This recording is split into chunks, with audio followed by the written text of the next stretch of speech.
So మనతో ఇప్పుడు senior pyramid master ప్రతిభ గారు ఉన్నారు.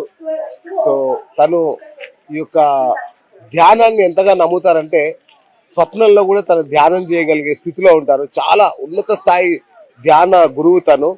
మరి తను ఎలాంటి అనుభూతి పొందారు ఈ ధ్యానం ద్వారా, తన ప్రొఫెషన్ వదిలేసి మరి ఈ యొక్క యాగంతో కానీ ఈ యొక్క ధ్యానంతో కానీ ఎలా మమేకమయ్యారో తెలుసుకునే ప్రయత్నం చేద్దాం. ప్రతిభ గారు ఎలా ఉన్నారు? బాగున్నాను సార్, సూపర్. వండర్ఫుల్ అండి. సో మాకు కొన్ని సందేహాలు ఉన్నాయి. ఉదాహరణకి నాన్ వెజ్ తినొద్దు అంటున్నారు. ఇక్కడికి వస్తే ఏంటి తింటే సమస్య? తినొద్దు అంటే పూర్వకాలంలో సార్, అంటే ఆది మానవుల టైంలో అప్పుడు ఏం తెలీదు, జంతువులతో సమానంగా మనుషులే బ్రతికారు. అంటే జంతువులు ఎలాగైతే పట్టుకొని తినేవాళ్ళో వాళ్ళకి అప్పుడు పంటలు ఈ ఫుడ్ ఇదేం తెలీదు. జంతువులు ఎలా తినేవాళ్ళో మనుషులు కూడా అలాగే తినేవాళ్ళు అనమాట. అయితే ఆ టైంలో కొంచెం కొంచెం మారుతూ ఉంది, జనరేషన్ మారే కొద్దీ దాన్ని ఒక రీతిగా వచ్చింది. అంటే బట్టలు లేని వాళ్ళు మళ్ళీ బట్టలు కొంచెం వేసుకోవడము, చేంజెస్ వస్తూ ఉన్నాయి. ఎలా అంటే అప్పుడు ఏం లేదు కాబట్టి జంతువులను తిన్నారు. ఇప్పుడు అన్ని దొరుకుతున్నప్పుడు ఎందుకు తినాలి? ఇప్పుడు అమ్మవారి దగ్గర అంటారు ఆ మేకను కొయ్యాలి, కోడిని కొయ్యాలి అంటారు. ఏ అమ్మవారు? ఇప్పుడు జంతువులు కూడా ఆ తల్లికి బిడ్డలైనప్పుడు అమ్మవారు ఎందుకు కొడుతుంది? చాలా మంది మేకను కోడిని బలియకపోతే ఏదో అయిపోతుంది, ఏం అవ్వదు సార్. కావాలంటే ఆ భగవంతుడికే అన్నదానం చెయ్యాలి. ఆ నాన్ వెజ్ అది కొందరికి నమ్మకాలు ఉంటాయి, నేను ఇది చెయ్యకపోతే నాకు ఇది అయ్యింది, మేకని ఇవ్వకపోతే ఇది అయ్యింది అని ఒక నమ్మకం ఉంటది కదా. అలా ఉన్న వాళ్ళు ఏం చెయ్యాలంటే ఆ హింస చెయ్యకుండా అన్నదానాలు చేస్తే అదే అక్కడికి పోతుంది. రైట్. ధ్యానం చేయాలా, పూజ చేయాలా? ఎందుకు అంటున్నాం అంటే మేము నిత్యం ప్రతిరోజు ఇంట్లో పూజలు చేస్తూనే ఉంటాం. ఏమి ప్రయోజనం పెద్ద కర్మ ఎట్లా, మరి ధ్యానం చేస్తే మాత్రం ఏం ఉపయోగం? సార్ ఇప్పుడు మేము ఎవరిని పూజలు చెయ్యొద్దు అనం, అది ఎవరి ఇష్టం వాళ్ళది. కానీ ధ్యానం ఖచ్చితంగా చేయాలి. మీరు పూజ చేసుకుంటారా చేసుకోండి, కానీ ధ్యానం చేస్తే ఏంటంటే ఇప్పుడు పూజలు చేస్తాం సార్, పువ్వులు పెడతాము, బొట్లు పెడతాము, ప్రసాదం పెడతాము, దేవుడికి దండం పెట్టి కోరికలు కోరి చెప్తాం, నాకు ఈ ప్రాబ్లం ఉంది, ఈ సమస్య ఉంది, నాకు ఇది ఇవ్వు, నీకు ఇది ఇచ్చేస్తా. అంటే డీల్ మాట్లాడుకుంటారు అనమాట. నాకు ఈ కోరిక తీరిందంటే నీకు ఇది చేయిస్తా అంటే మనం చెప్పేది ఆ దేవుడు వింటాడు. మరి దేవుడు చెప్పింది ఎవరు వినాలి? దేవుడు మనకు చెప్తాడు, అరే నేను చెప్తున్నాను రా, వినండి రా అని అంటాడు. ఎవరు వినరు, వాళ్ళు చెప్పేసి వెళ్ళిపోతారు అంతే. కానీ ఎంత పూజ చేసినా కూడా సాటిస్ఫాక్షన్ ఉండదు. అంటే దేవుడికి ఇంకేదో నేను చెయ్యలేదే అనే ఒక ఫీలింగే ఉంటది. ఎన్ని పెట్టినా కూడా ఒక లోటే ఉంటది.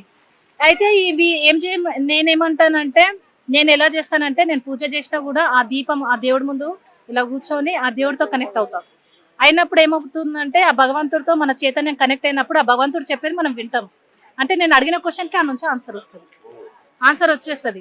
అంటే ఇప్పుడు మనం పూజలు చేసి వదిలేస్తాము, కానీ ఆ భగవంతుడు చెప్పింది మనం వినాలంటే అది ధ్యానంలోనే అవుతుంది. అంటే మనం ఫోటోలో దేవుని చూస్తాము, కానీ ఆ ధ్యానంలో ఏంటంటే ఆ భగవంతుడితో డైరెక్ట్ డీల్ మాట్లాడుకుంటాం కదా, అలా సార్. రైట్.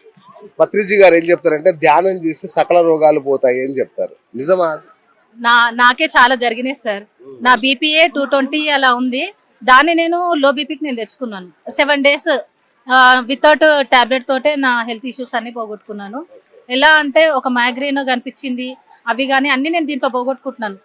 నా సార్ చెప్పేది కరెక్టే, నో మెడిసిన్ నో డాక్టర్. ఈ ధ్యానం ద్వారానే అది అవుతుంది. ఎలా అంటే మన బాడీలో ధ్యానంలో కూర్చున్నప్పుడు ఆల్రెడీ అంటే ఫ్యూచర్ లో మనకి ఏదైనా ప్రాబ్లం వచ్చేది, ధ్యానంలో కూర్చున్నప్పుడు హాస్పిటల్కి అయితే స్కానింగ్ అయితే మనకు అన్ని కనిపిస్తాయి, నీకు ఈ ప్రాబ్లం ఉంది అని చెప్తారు.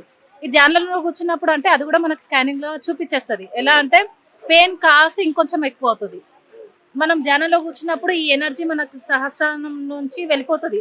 ఫ్లో అయినప్పుడు ఎక్కడెక్కడ ప్రాబ్లం ఉందో అది అక్కడ ఫ్లో అయినప్పుడు పెయిన్ ఇంకొంచెం ఎక్కువ అవుతుంది. అలా ఎక్కువైనప్పుడు చాలా మంది భయపడి వదిలేస్తారు. అట్లా వదలొద్దు, ఇంకా కంటిన్యూగా కూర్చుంటే అది మెల్లగా తగ్గిపోతుంది. ఓకే. మరి అలాంటప్పుడు పత్రిజీ గారే తీవ్ర అనారోగ్యంతో చనిపోయారు. ఇంత గొప్ప సిద్ధాంతాన్ని బోధించిన ఆయన, ఇది ఎలా జరిగింది? సార్ ఆత్మ ఆల్రెడీ డిసైడ్ అయ్యే ఉంటుంది సార్. ఇన్ని ఇయర్స్ కి ఇలా చనిపోవాలి అంటే కొందరు సంకల్పం ఇప్పుడు బాడీ సహకరించలేదు సార్. ఇప్పుడు ఆత్మనేమో స్ట్రాంగ్ గా ఉంటది, ఎనర్జీ తీసుకుంటాం, మన బాడీ కూడా సపోర్ట్ చేయాలి కదా.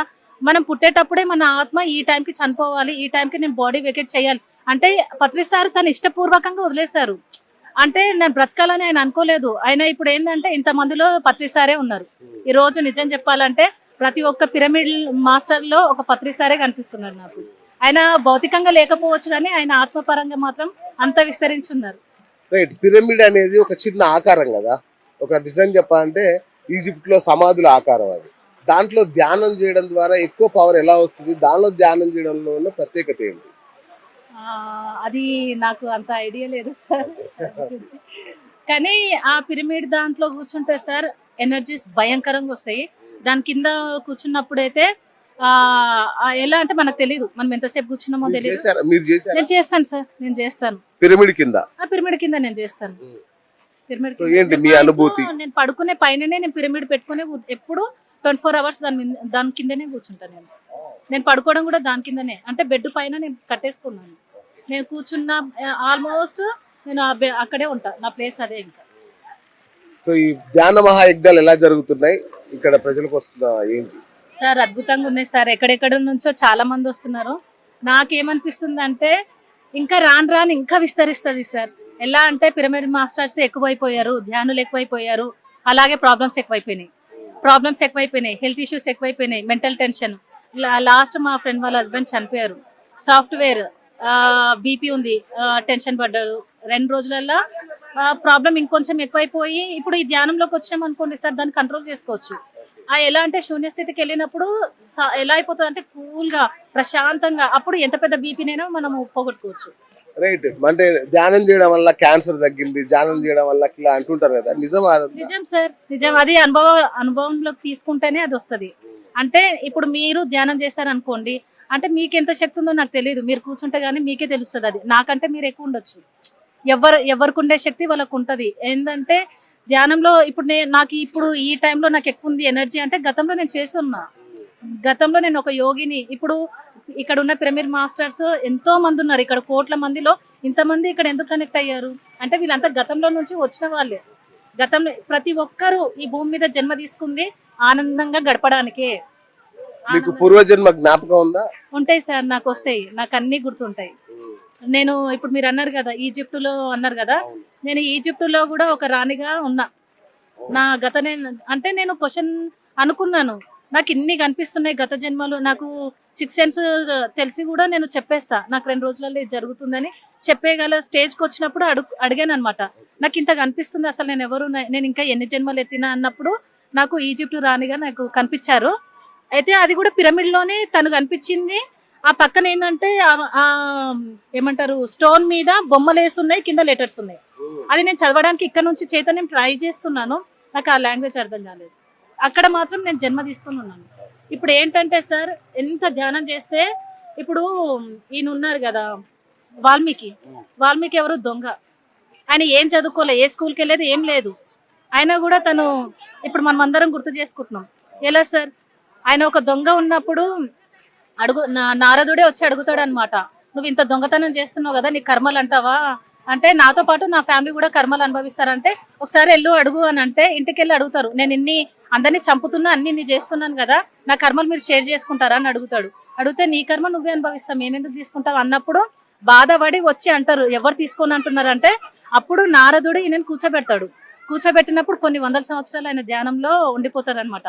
ఆయన పక్కనంతా పుట్టొచ్చేస్తుంది.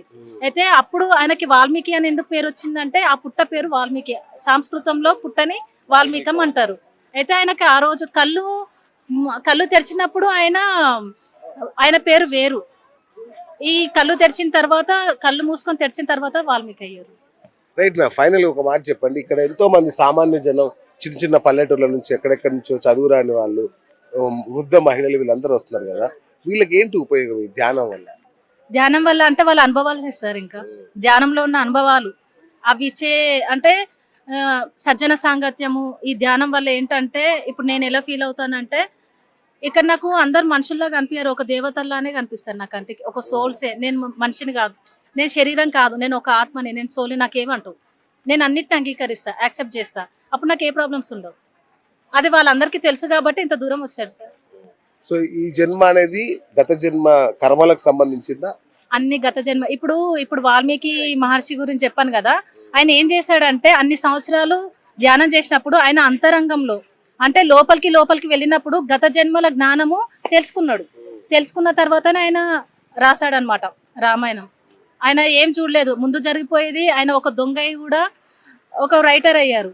అలాగే మనలో కూడా చాలా ఉంది సార్. అది లోపలికి ఎంత కూర్చున్నా మనలో మనమే ప్రయాణం చేయాలి, మన గురించి మనం తెలుసుకోవాలి. మీరెవరు సార్, మీరు ధ్యానంలో కూర్చుంటే మీరు ఎవరో మీరు తెలిసిపోతుంది. అంతరంగంలో చైతన్యంతో గత చైతన్యంతో కనెక్ట్ అవ్వాలి. అయినప్పుడు గతంలో నువ్వెవరో ఇప్పుడు మీకు తెలుస్తుంది. రైట్. ఫైనల్ గా ధ్యానం అంటే తెలియని వాళ్ళు, ధ్యానం గురించి తెలుసుకోవాలనుకునే వాళ్ళకి ఏం చెప్తారు? ధ్యానం గురించి తెలియని వాళ్ళు, తెలుసుకోవాలనుకునే వాళ్ళు. తెలుసుకున్న వాళ్ళకి ఇప్పుడు మేము ఏం చేస్తామంటే సార్, ఫస్ట్ అయితే నేను ధ్యానం నుంచి లాభాలు చెప్తాను. ధ్యానంలో కూర్చోవడం వల్ల ఏం లాభాలు ఉన్నాయి, ప్రయోజనాలు ఉన్నాయి అవి చెప్తాను. మెల్లగా వాళ్ళని అడుగుతాను అనమాట. ఏమైనా ప్రాబ్లమ్స్ ఉన్నాయి అన్నప్పుడు కర్మ సిద్ధాంతాలకు వెళ్ళిపోతా.